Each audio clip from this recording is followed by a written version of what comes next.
Conservationists were particularly concerned about the nation's iconic animal, the giant panda. The quake's epicenter was just 20 miles from the nation's remote Wulong Panda Reserve in central China, where these endangered animals are bred and protected.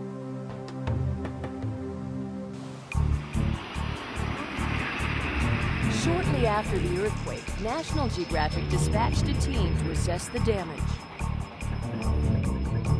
Getting to the site was extremely difficult.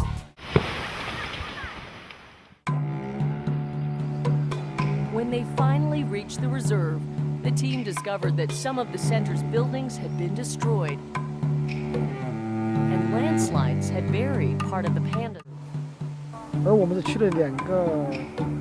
The two power stations in our area, all the office buildings in our compound, as well as staff dorm buildings. 98% of them collapsed. Some witnesses say the pandas seemed to sense trouble before the earthquake struck, freezing in their tracks.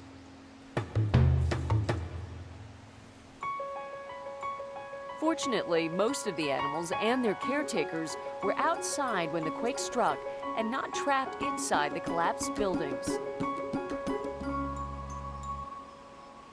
But the Templar was strong enough to toss boulders the size of cars, crumbling buildings and burying valleys.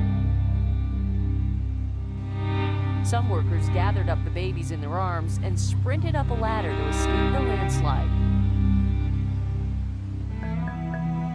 5 staff members died, 1 panda perished, and 1 is still missing. Another that was missing returned on its own to the haven in the days after the disaster. But the panda's food source was now in jeopardy. An adult panda browses through a whopping 44 pounds of fresh bamboo each day, so much that their meals have to be trucked in from outside farms.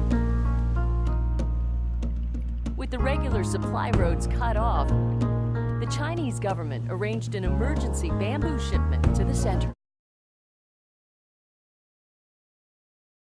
Many of the keepers are still here, working in some cases without electricity and despite the quake's trauma to their own lives. China is committed to saving its best-known species. Only about 1,600 pandas live in the wild, and only about 180 have been bred in captivity.